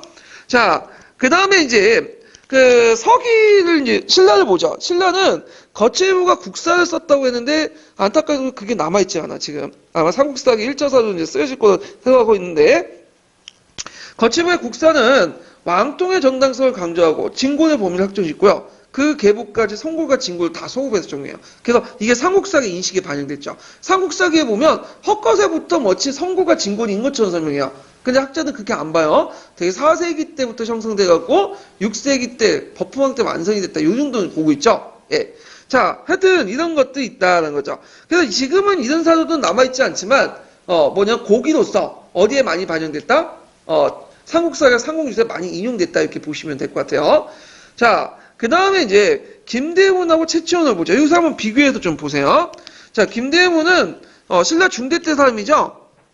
그래서 이제 이 사람은 전제왕권을 강화하고 이런 것들을 이제 전제왕권을 강화하는 시기에 유교를 포방하는 것들에 다 반발해서 신라 고유의 정통을 되게 강조해요. 그래서 신라 고유의 정통과 문화, 토속 신앙을 자신의 기록에 많이 남겼는데 그래서 그 내용들을 보면 이들 사람이 쓴 그 책을 보면 이 사람이 쓴 책을 보면요. 고승전, 그 다음에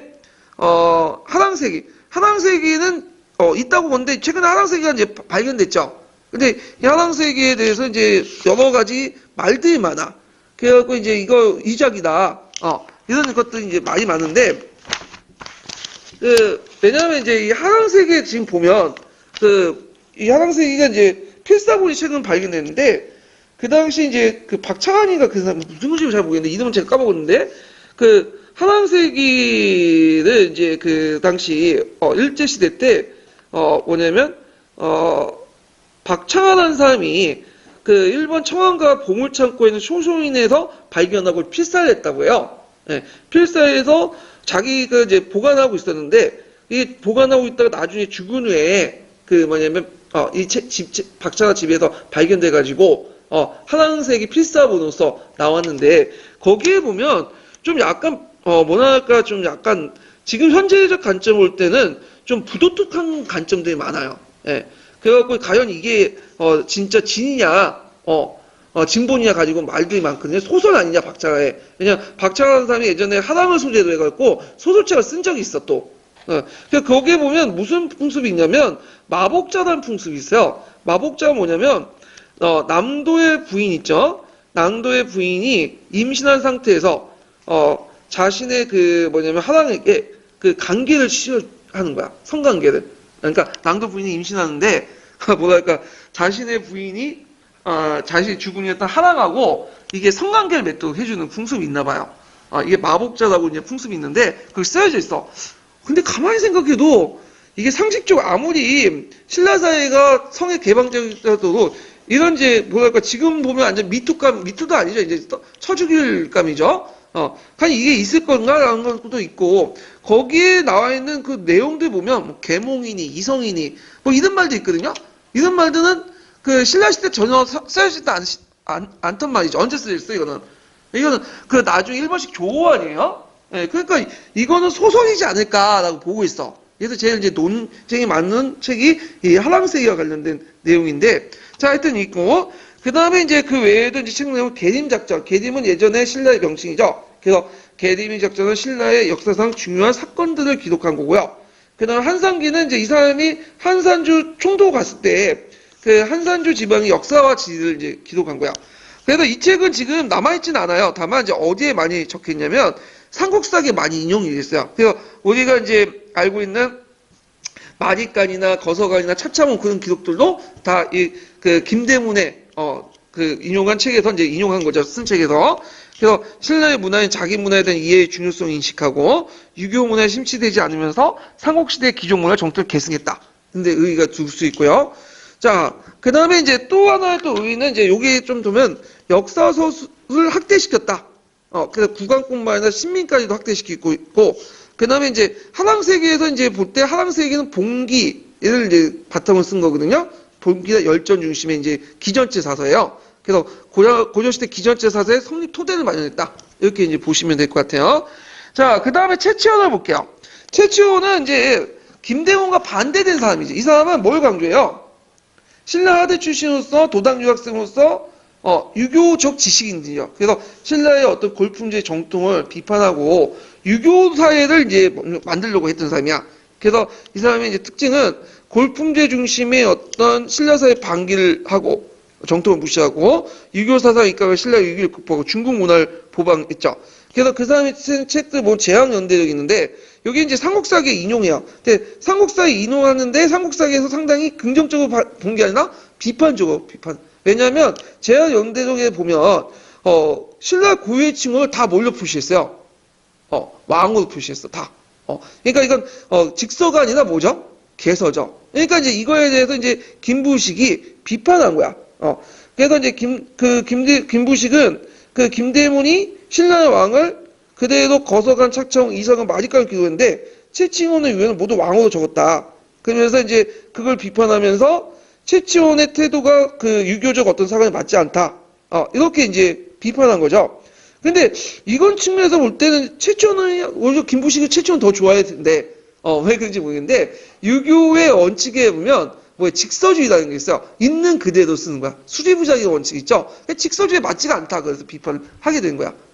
그래서 이 사람은 사대적이다 이렇게 또 얘기하기 또 힘든 것도 뭐냐면 최치원 입장 볼 때는 이 사람은 우리 왕도 예전부터 중교 왕과 버금가는 왕이다라는 걸 강조해서 예전의 걸 다 버리고 뭐죠? 그냥 왕이라 칭할 수 있는 거 아니에요? 그래서 나름대로 좀 자기 중심적인 어떤 우리 신라 중심적인 어떤 자부심, 문화의 자부심, 신라 어떤 왕계의 어떤 자부심을 강조해서 또 이렇게 얘기할 수 있겠는데 하여튼 이런 것들이 차이가 있다라는 걸 좀 기억을 해주시면 되고요. 그 다음에 사만설을 제시했죠. 이 사람 사만설 예전 한번 그 언급됐어요. 자, 마는 뭘로 봤죠? 고구려 봤죠. 번화는 백제로 봤고 진화는 신라로 봤다. 그러니까 보통 사만이라고 생각하는데 우리가 생각하는 사만하고는 좀 달라요. 네, 그래서 만, 변한, 진한. 원래 고구려는 사만 속하지 않죠. 네, 근데 이제 이런 차이점이 있다. 이거는 나중에 한번 다시 그 17세기 때 그 동국지휘 할 때 한백건 동국지휘 때 한번 다시 정리해 볼 거예요. 자, 그 다음에 이제 바대사와 관련된 것이 바대를 북구구 기록했다. 그리고 그 다음에 이제 사상 비문에서 이제 유불소의 어떤 풍수 도창사에 다 복합된 비문이 있다. 그래서 사상 비문 관련된 내용이 있고요. 그래서 그 당시에 지식인들은 겸학을 했다는 걸 볼 수 있죠. 한 가지 유교만 공부하는 게 아니라 불교도 알고 선사상도 알고 풍수 도창 같은 거 다 알고 있다는 걸 알 수 있죠. 그래서 그 당시 유교와 선종의 결합으로 유교 정치 사상이 대두됐다. 이렇게 이제 보시면 돼요. 그래서 사상 비문은 뭐냐 하면 변요체 문제와 같은 선종의 탁비인데 이걸 누가 썼냐면 최치원이 썼어요. 그래서 이제 최치원이 이제 쓴 사대 비문은 대승복사비, 뭐 지증대사, 사작 도독비, 진간선삭 태공 탁비, 남해 해상 하상 백월복강 탁비 있는데 외우지 마세요. 저도 안 외우고 있어요 지금. 이런 비문들이 있다는 거예요. 예. 그래서 이제 그 당시 유교 유학자면서 선종의 탁비를 썼다는 것은 이 사람이 선종과 뭐예요? 친하다는 것도 알 수 있고 선종적 지식도 많이 알고 불교적 지식도 같이 알고 있었다는 거죠. 그러니까 불교까지는 도교까지는 유학자에서 불교 지식 몰랐던 건 아니에요. 서로 알고 있었는데 조선 초중기 넘어가면서 이제 뭐만 파는 거야? 성냥만 파는 거야. 그냥. 예. 자, 그래서 이제 이렇게 최치원과 김대문의 차이점을 좀 부각해서 이제 보시면 될 것 같고요. 그 다음에 이제 고대 역사서의 특징은 뭐냐면 유아국가적 천하의식, 종교적 낭만적. 그러니까 유아국가적 천하의식은 뭐냐면 다른 민족을 고조하지도 않고 자기만 잘났다고 하는 거죠. 쉽게 말하면 독자적 천하감 같은 것들, 이런 것들 보이죠? 예. 그래서 유아국가적 천하의식. 그래서 이제 이런 것들이 특징이가지고 그러다 보니까 어떤 문제점이 있냐면 약간 이게 역사인지 신화인지 문학인지 구별이 안 돼. 그러니까 수리부작이라는 원칙이 제대로 유교적 수리부작 원칙이 적용되지 않아. 그래서 삼국사기 읽어보면 4세기 전반과 후반이 약간 차이가 있거든요. 전반 때는 이게 신화와 요소가 막 섞여 있다가 4세기 후반 넘어가면 4세기 넘어가면서 뭐죠? 약간 팩트적인 측면이 많이 나와요. 유교적 측면이. 그런데도 아직까지 전반적으로 뭐죠? 유교적인 측면보다는 약간 신화와 문학적인 측면이 많이 남아있어. 이건 아직 삼국시대 때 그 원사적으로 쓰여졌던 시대에 유교적인 어떤 역사 서술관이 정착되지 않았다는 걸 반증하고 있죠. 그러다가 이제 고려나 조선에 넘어오면서 유교적인 어떤 역사가 반영되면서 이제 팩트 위주로 나가는 거죠. 물론 팩트 위주로 나간다고 해서 이게 어떤 객관적인 사실을 썼다는 걸 말하기 힘들지만 하여튼 이런 것들 이제 볼 수가 있다. 자, 그 다음에 교육기관인데 교육기관은 이제 삼국의 교육기관의 대표적인 것들을 보면 고구려는 태학이 있었죠. 경당이 있었다고 이제 보고 태학은 언제 만들어졌어요? 소수영왕 때 만들어졌고 그리고 경당은 하주충을 대상으로 이제 만들어졌던 거고요. 백제는 오경박사가 있었죠. 예전에 말했지만 그 고대 시대 때 박사라는 개념은 뭐라고 했어요? 특정 분야에 뛰어난 사람들 말하는 거죠. 오경박사라는 것은 시경, 서경, 역경, 예기, 춘추에 뛰어난 사람들 오경이라고요. 예. 그 다음에 이제 삭대 지적 비문이라든지 그리고 예전에 살펴봤던 계도왕의 외교 문서인데 좀 비굴하지만 한문 문서로서는 백미를 작성하는 글이에요. 상당히 뛰어난 그리고 그 다음에 이제 신라도 보면 한왕도, 임신서기서, 그 다음에 한가, 서도영업 이런 것들이 이제 그 교육기관과 그 대표적인 그거 보여주는 한문 사주들 이런 것들을 이제 볼 수가 있고요. 그러니까 이 교육기관 외에는 한문 사주와 이제 관련된 것들 볼 수가 있고, 자 통일신라 시대 때 한학을 보면 한문학을 보면 대표적인 사람이 누구냐면 강수라는 사람이 있어. 강수는 이제 그 외교 문서를 되게 많이 작성을 했거든요. 무역왕과 문무왕의 통일 사업을 할 때 그 보좌했던 참모진 같은. 근데 이 강수는 원래 이름이 아니에요. 이 사람은 그 뭐라고 했어요? 예전에 이제 그 문무왕이 강수를 보고 머리가 단단하다고 돌대가리라는 이름 붙였죠. 강수는 머리 숫자 강할 같자 돌대가리라는 뜻이야. 머리가 강하네. 그래서 대가의 출신이죠. 이 사람은요. 그래서 이제 이런 것도 있고 대표적인 문서는 청방 인문서 표가 있고 그다음 여기는 안 나왔지만 답설인기서라고 있죠. 이것도 강수가 이제 작성을 했죠. 그래서 이제 유교를 비판하고 불교를 비판하고 유교 도덕을 강조하고 그다음에 이제 일부 다처제나 골품제 입강 신문제도 비판했던 사람이 이제 강수다. 그다음 설총인데 설총은 이제 이두를 집대에서 한 사람이죠. 그래서 학문교육을 대중화시키는 사람이고 하왕계라고 해서 유교의 도덕정치 이념을 제시한 게 있어요. 이건 문학작품에 많이 나오는데 그래서 이제 이런 것도 있고 설총은 누구의 아들로 알려져 있죠? 원효의 아들로 이제 알려져 있죠. 예. 그래서 이제 있다. 자, 그 다음에 뒤에 넘어가서 통일신라 유학을 볼게요. 통일신라 유학은 이제 주로 육두풍이 주도를 했고요. 요때 이제 유학의 특징은 이제 중앙집권적 정치제도와 윤리적 차원에 뒷받침했다. 도덕 정치적인 것들 확대했다. 그러니까 아직까지는 정치 인용으로서 그냥 포방한 단계야. 정치 인용으로서 이제 도입된 건 언제 때부죠? 시무 28조 이후부터예요. 성종 때고 포방이고 이때 유교는 그냥 도덕적인 정치를 강조하는 도덕성 강조하는 거 이런 것들이고 그걸 이제 볼 수 있는 게 하왕계라는 문학 작품에서 볼 수가 있어요. 예. 그래서, 이렇게 이제 보시면 되고. 그 다음에 국가각 독서상품과 이거 줄을 쳐놓으셔야겠죠? 이거 예전에 시험 문제 나왔던, 죠?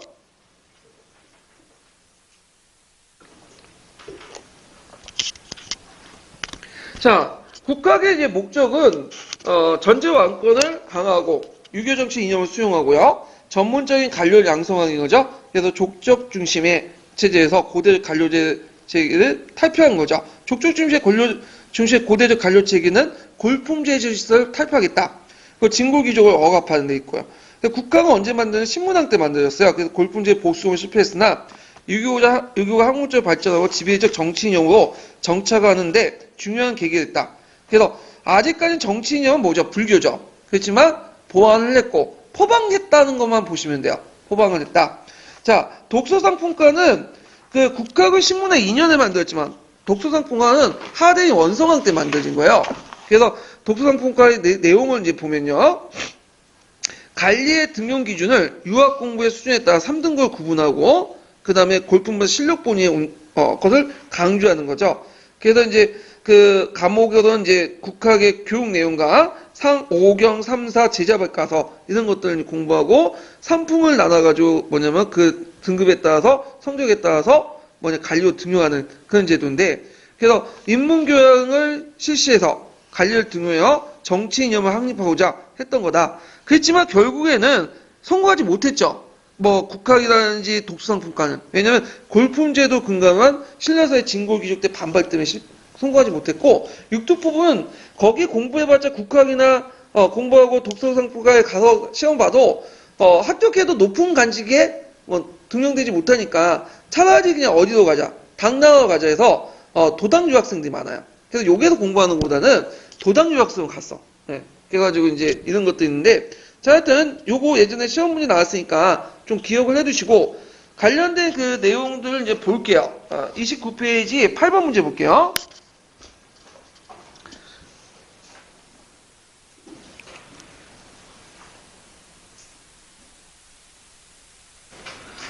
자, 다음은 삼국사기에 실린 사료이다. 읽고 물음에 답하시오. 이렇게 했는데 가와 관련된 건 신문행 2년 6월에 국화를 설치하고 경합명을 뒀다.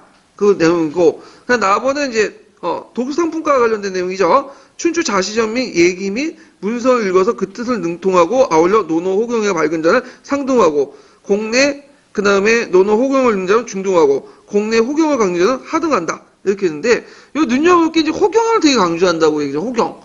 호경은 뭐냐 증자가 만들었던 책이라고 하는데 왜 13명제 중에 하나죠. 중국의 13경. 왜 호경을 강조했을까 여기서는. 호경을 왜 강조했냐면 그 당시에 이제 효를 뭘로 연결시키려고 했냐면 춤과 연결시키려고 했어. 그래서 부모님에게 호하는 것처럼 뭐하다? 그 군주의 충해라 이렇게 얘기한 거죠. 근데 효와 충은 좀 성격이 달라요. 효는 절대적이죠. 충은 상대적이야. 그래서 왕이 왕답지 못하면 뭐야? 쳐낼 수 있는 거야 이거는. 근데 부모님이 부모답지 못하면 우리가 이게 쳐낼 수 있다고 말할 수 있을까요? 이건 없는 거지. 왜냐면 이건 천륜이고 정해져 있기 때문에 그럼 도저히 가능하지 못하는 거죠. 예. 그래서 이제 이런 것들은 이제 구별할 필요는 있어요. 자, 여기에 보면 가와 나사조에 제시된 시행된 정치 목적 두 가지 쓰시오. 가의 국학의 정치 목적은 뭘까요? 유교적 이념보다도 실력에 입각한 인재긍용. 이것도 이제 나도 골품보다 실력본의 인재긍용. 거의 비슷비슷해요. 예. 그 다음에 이제 5-8-2번을 문제 보면 나사조에 제시된 제도가 성과를 거두지 못한 이유가 뭘까요? 골품제 법이 두텁고 귀족들의 반발이 크기 때문에 이거는 뭐냐면 독서상품과뿐만 아니라 국학도 마찬가지죠. 국학도. 자, 그 다음 8-3번 보면 위정책이 추진했던 같이 의도해서 신문학 때 실시한 경제신체. 그러니까 위정책은 국왕권을 강화시키는 거죠. 진골귀족도 억압하고. 그러면 여기에서 경제시책이니까 신문학 때 우리는 쉽게 노골 폐지하고 관료들을 지급했다. 엄밀히 관료들을 지급하고 노골 폐지했다. 이렇게 하죠. 예. 자, 그래서 이제 이렇게 답을 이제 풀어봤고요. 문제를. 자, 그러면 유학을 보자. 아까 제가 유학을 잠깐 이제 언급을 했는데, 여기는 좀 약간 이제 심층적으로 볼게요. 유학은 이제 삼국시대 때 이제 수용을 했죠. 그래서 국가에 대한 충성심과 가부장 권위를 확산시켜줬죠. 그래서 아까 지금 호경을 강조한 것도 뭐와 뭐를 연결시키려고 했다? 효와 충을 연결시키려고 했다. 그래서 공동체 성원과 결속을 장려하고 충효심 같은 도덕 규범을 장려하는 차원에서 윤리 차원에서 수용했다. 그러니까 정치의 이념은 그냥 포방을 했고 제일 핵심적인 키워드가 윤리예요.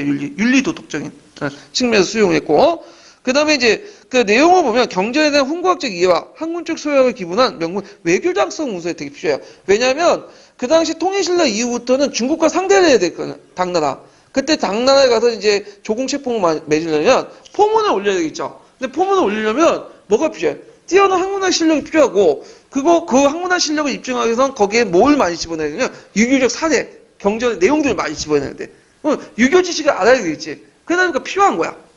그래가지고 이제 이런 것들이 필요했고 통일신라의 유학은 육두풍이 주도했고요. 중앙집권 체제와 윤리적 차원을 뒷받침했고 그 다음에 강순 아까쯤에 얘기한 거 답서진 기서와 척방 입문서 같은 외교 문서를 무역왕과 문무왕의 통일상을 도입했고 이거 좀 밑에 거는 제가 그 앞에 옆에 하고 지워야 되겠네. 나중에 편집할 때 겹쳐 있네. 예. 그 3번 유학을 따로 떼어놔가지고 교육기관만 연결시켜야 되거든요. 자, 하여튼 설총 이두를 정리했고 하완기 같은 것이 대표적인 유교의 도덕적 성격을 반영했고 요거 그 유교의 도덕적 성격이 반영됐다는 내용은 예전에 한국사 능력검증 시험에 나왔어요. 예.